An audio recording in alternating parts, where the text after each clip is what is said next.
call this meeting to order. Okay. Welcome, everyone, to this evening's Policy and Governance Committee, where great things happen. Can I have a motion to approve minutes from August? I move to approve the minutes from August. Second. All in favor? Aye. Any opposed? Is there something changed? Okay. The change was Policy review, 200. advisory committee, it was just I heat saw of there. These are the other things we talked no about. changes other than a pronoun. Yeah. Right, so Okay. which it was time to change the pronoun. I thought, Yeah. geez, how long did that go on? Change. Right. Did we get parental permission? Yeah. Oh. Too soon. Punchy tonight. Matt, do you have Right. any comments on the 200 series? No, that was the only thing. Okay, does anyone have any comments on the 200 series? Okay, very good. I guess we can move, I do have one comment on the 200 series. I can mention now before we move on to the Code of Ethics policy, and that's when I was reviewing the 200 series, I noticed that there were certain policies that were referencing a Code of Ethics policy, policy number 204, which we no longer have. And so we did some reviewing of older policies, and apparently we did have a Code of Ethics, maybe as recently as 2019, and then somehow it disappeared. I'm not sure, do you remember the history I think of it's when this? we adopted the new policy series in 2021. It It wasn't just there didn't because carry IASB just, I pulled that because I said to Matt, as of March 8th, 2022, that's their original adoption date, because I looked back to show it, but there was never a policy primer or anything that indicated there's a new policy or another policy that they had added. So it wasn't in the IASB stuff when we carried it over. It's funny because you look at policies from many of the districts across the state, and they all have the code, or most of them have a code And of ethics similar. policy. And then, I had a conversation with Tammy Blabaugh, who is the ISB Board Yep. Development Director, and she said that every board should have Yeah. a code of ethics. So I'm not sure what happened, but now we have one now for everyone to review this evening. Basically, and I renumbered it to 204, which is what ours had said in the past. And basically what I did was I took that policy, I took this actually right off of the Linmar website, and most of it is the same. There are, I reviewed it with Director Pilcher over the weekend, and there were a few tweaks that were made since then. And again, the history of this coming to us this evening started almost a year ago when we had our board retreat, where we were talking about our norms and how we wanted to review our norms. And so as the chair of the Policy and Governance Committee, I took that on and created a document of norms.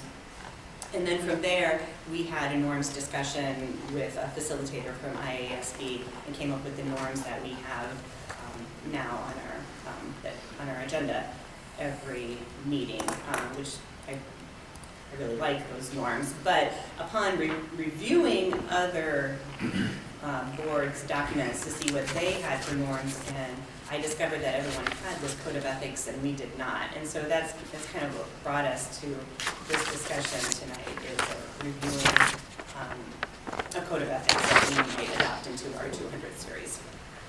So I'll just open it up for any comments or discussion. I would mention the existing policies cross-reference this policy. In other words, it still seems like it exists even though it doesn't. So that's something else for us to consider as we are deciding whether or not we're implementing this. Where did we find it if we didn't? Because now that I'm reading it, I remember.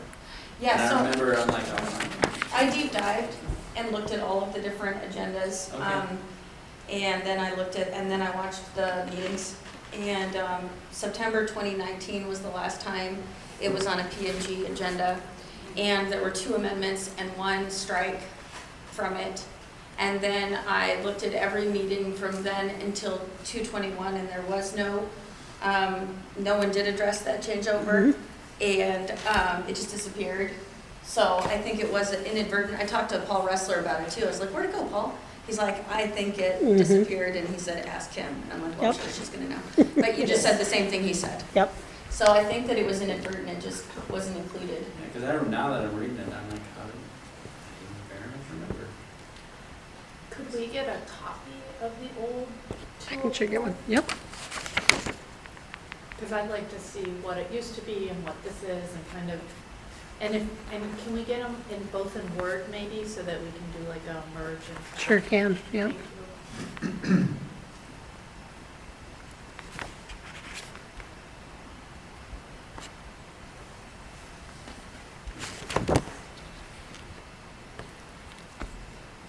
I noticed some of these are in bold type, is that just one?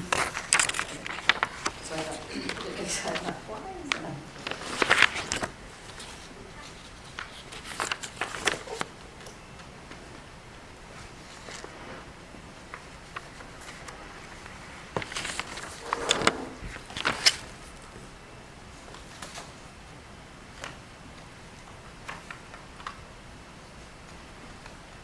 Yeah, that's just a couple more formatting things, because there's words that, That's,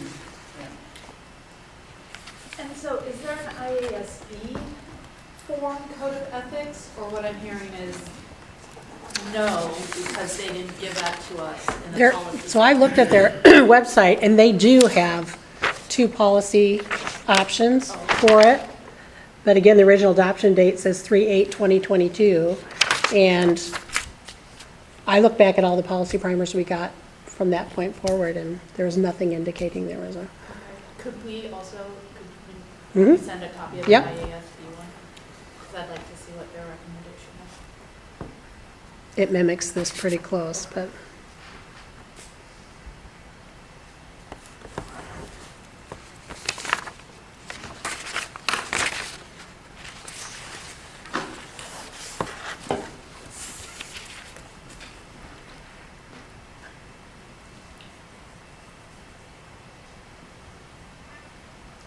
So, what are we doing right now? Like, I thought we all read these in advance and we were going to see if we had questions. Is that not where we are?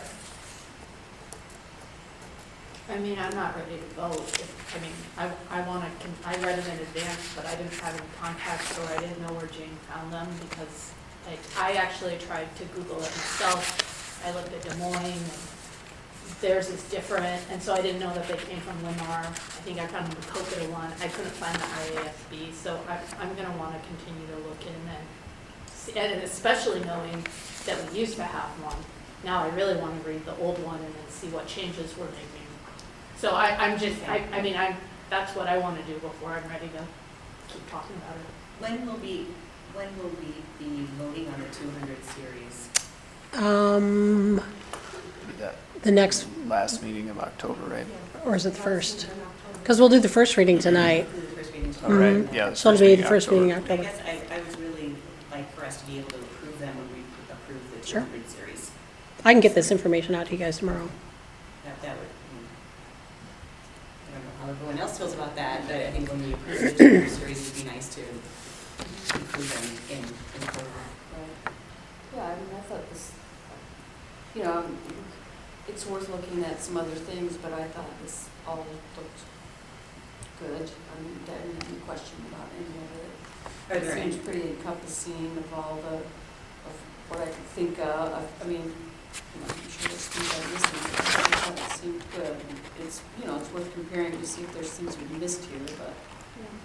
Are there any questions about what we do have here, though? I guess that's what I'm talking about. We have this here, and if you want to compare or any- others to see what we didn't include, which I think is nothing, I think everything is included. yeah, anything that jumps out, any concerns that you Yeah. have? Since we already have this in front of us, we could at least discuss any questions about the policy as is. I did wonder what it meant by recognize the superintendent as executive officer of the board, and what that means. I mean, it's weird, right, because we employ the superintendent? Yeah. And that was verbatim, so Yeah. I called that out as a question as well, wondering if it's defined internally in our policies, because that was the exact language we were given. I've heard that reference before. This is not the first time I've read that language.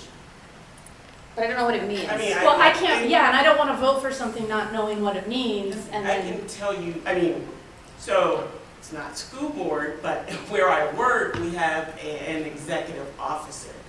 And even though he reports to someone else, he still has decision-making powers over our department, and he presents that to his board, which is a group of faculty, and they walk him through, talk him through whether or not that's a great plan, great idea, sort of the same thing that Matt does. He talks to us. So, I mean, it's sort of like the person that has ultimately decision-making powers on hiring, terminations. That's how we defined it within the university with our department, because we have departmental executive officers.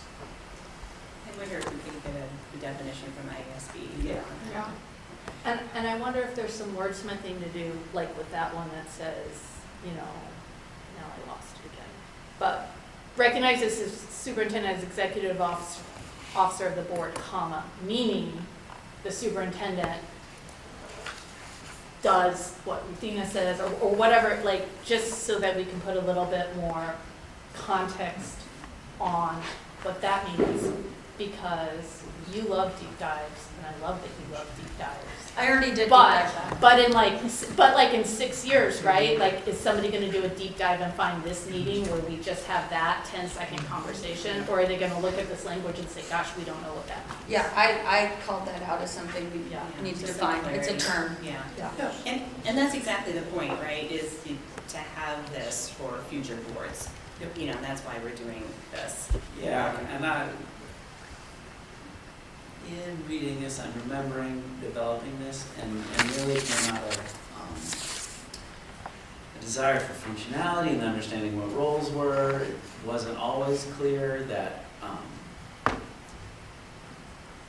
so this is a lot clearer about, and it really came down to the superintendent's role and like who's in charge of things and being united front, trying to be very diplomatic in my word usage, but it came out of a lot of dysfunction that happened prior, and just wanted to clean a lot of that up with what people's official role is, and so that's, I can tell you where a lot of that's the friendly advice and. I was gonna say, we have to be friendly, if friendly sounds. Well, Nothing rude I that like way, that. please.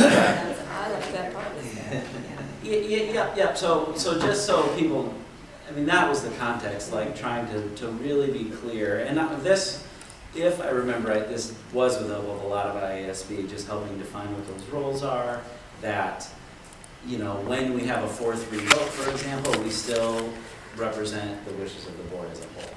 And in the past, sometimes you might have people publicly going against that and creating some discontent that wasn't seen as helpful.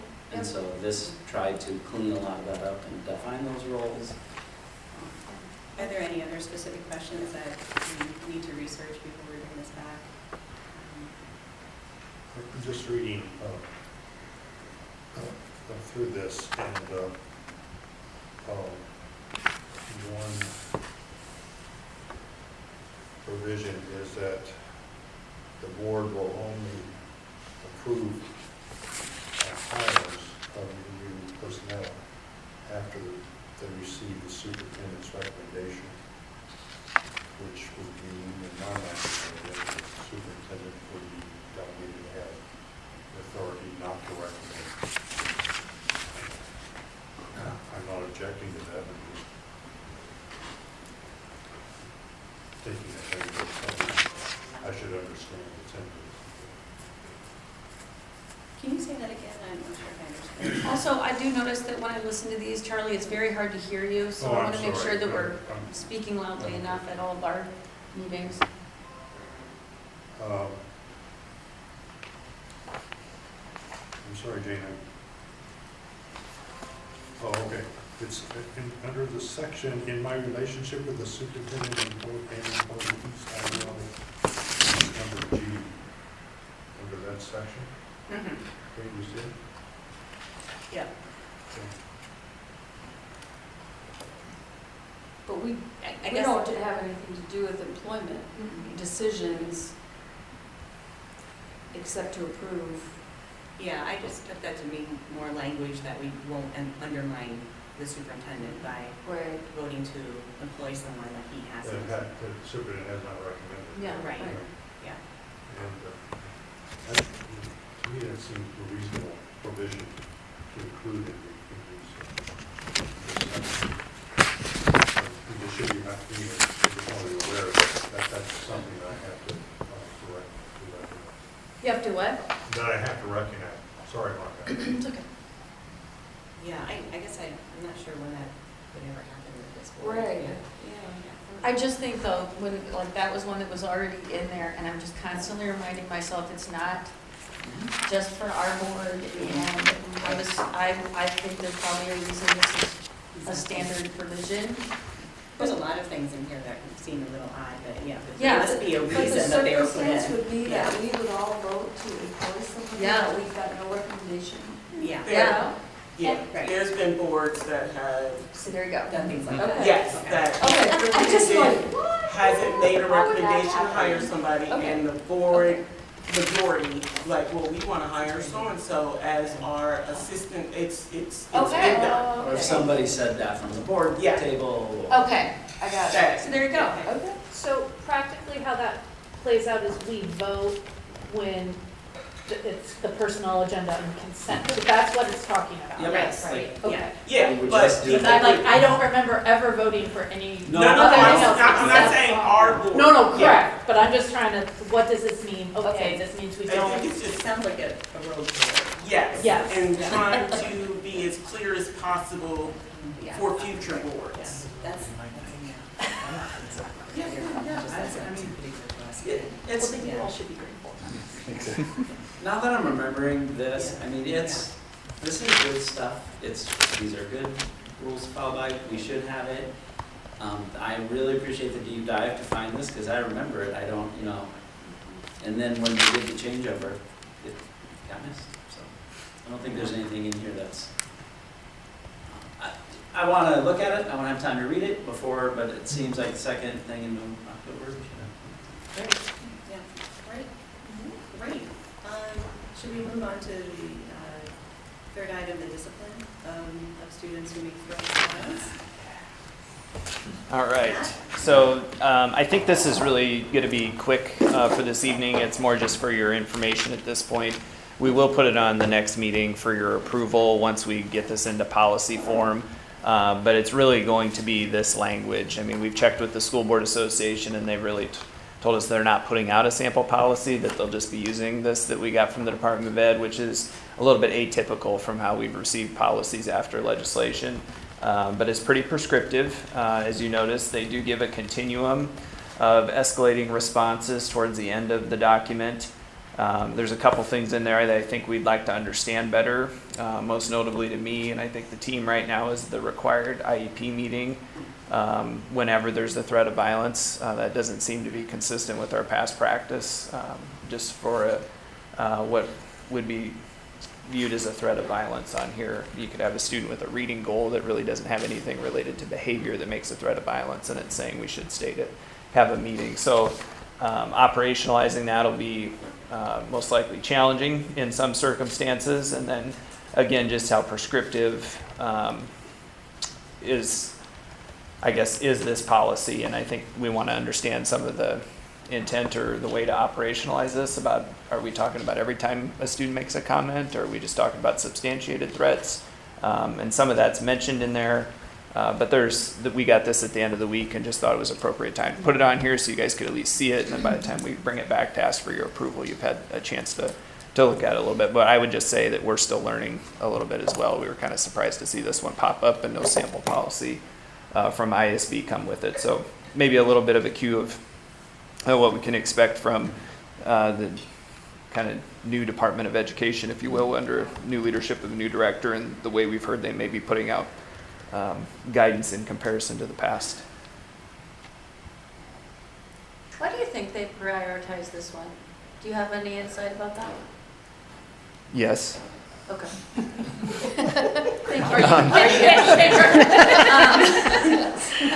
It's The- okay if we don't want to talk, but I'm just curious because. Well, no, I I don't mean, I'm trying to be thoughtful know. of Brady sitting here and also from the teacher. I think this came from teachers, honestly. And I don't think that's why I was being careful, because I don't think it's the overwhelming sentiment here in Iowa City, but I do think you had groups of teachers or pockets of teachers in the state telling lawmakers that they didn't have any tools to deal with discipline. Okay. That schools were dealing with challenging behaviors and that they weren't being given the appropriate support either from administrators or from their board with tools to deal with discipline. And so I don't think this is the last thing we'll see around discipline. I would expect something coming back this legislative session. If you remember, this bill started really prescriptive with suspendable type consequences, which again would be a real nightmare for us to operationalize. It talked about in-school suspension, as a mandatory second consequence. At ISEA, we were not in favor of that. Right. portion of it. Yeah. So that's a lot of the scaling back of it from that was the Teachers Association say, okay, no, that's not what we're talking about. Yeah.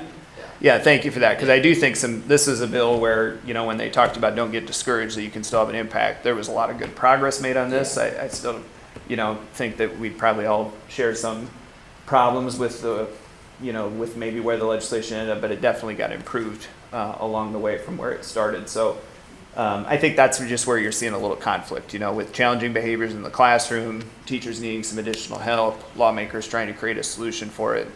And seem as if they're responsive to teachers. See, we love teachers. Yeah, We're exactly. the Being teachers, responsive we're to doing teachers. this, Yeah. the I mean, locally we work through those challenges differently, right? But I would say yeah. locally, we've definitely had those challenges. Yeah, exactly. All of us Yep. have teacher friends that have been like, this is Yeah. all horrible, so Yeah. I don't want to act like we're immune from that. I'm just curious how this affects the peer assessment program that we have, and whether or not we're going to consider the substantive threats or. Well, and that's kind of what I was talking about with, if it's substantiated or if it's viewed as transient, and then, okay, do we have to, follow every piece of this policy if we make a determination, or is it the fact that it's said out loud? We deal with a lot of those, right, where people say things out loud, but it's not necessarily anything viable or credible to it. So I would say we're still trying to learn on that, but again, like Maka said, I mean, it's not that we're immune to it here. I just think we've tried to work through those challenges a little bit different locally. But this is something, again, another discipline bill comes, you could see the State Teachers Association supportive of it, right? Because I think it's, in all transparency, right? I mean, student behavior has been something we've talked about and worked hard together on, and had some challenges coming out of COVID, even a little bit pre-COVID. And I would say the good news to report is we're hearing a lot of positive things from our buildings the first few weeks about what behavior looks like this year as we've started in comparison to past years. So I have heard that. I've heard some good feedback about that. so that's all I really have, more of an FYI, and then we'll ask for your support of the policy when it comes forward. And I would also tell you we really don't have much of a choice, that we need to adopt this one. So yeah. 10-4. We're trying to provide some options. There's some things. I mean, I think the intent behind it is the intent. Teachers are getting beat up. They don't feel safe. They don't feel in control. And a lot of this might come down to this concept. Do you see behavior as a moral thing or a skill thing, right? That some of that nuance is not in here, but I hope that they give districts the leeway to then handle it according to local policy. Expulsion's on there, right? But it's one of many options. Yeah. That's what I was just going to say too, JP. You said that well, because it's escalating responses and those are continual choices. Here we haven't pursued expulsion in like the last decade, right? And so that's probably not an option we would take. And when you see it, Chase has a CBA there with him.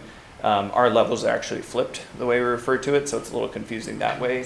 The way they describe 3, 2, 1, and our levels in the comprehensive behavior approach, they're a little bit different, so they work the other direction. The part that's going to be silly and over the top is require an IEP meeting. Yep. Yeah, Every that's time a threat. I mean, you're ridiculous. just talking about mountains of paperwork with no necessarily result from that. Just purely, I think I understand. They're not trying to just create mountains of paperwork. They want to say, oh, you should have an IP meeting because you should talk about if there's a function to this behavior, blah, blah, blah. The truth is, it's going to trigger just mountains of busy work. Right, but that's the problem. So the FBA isn't necessarily mentioned in here at all. It just says hold an IEP meeting. Right. And so that's where we don't know. Are we going to get something specific to say, now do we need to complete a functional behavioral assessment every time a kid makes a threat, or are we just having a meeting, or what are we doing? You know, I mean, there's laid out processes for how these things work otherwise, but Well, I would be mindful of time. So Thank you. Meeting after this. The next policy and governance meeting is October 24th. We'll be discussing the 200 series along with the code of ethics incorporated into it. Is there anything else, Pam? Are we just that? Okay.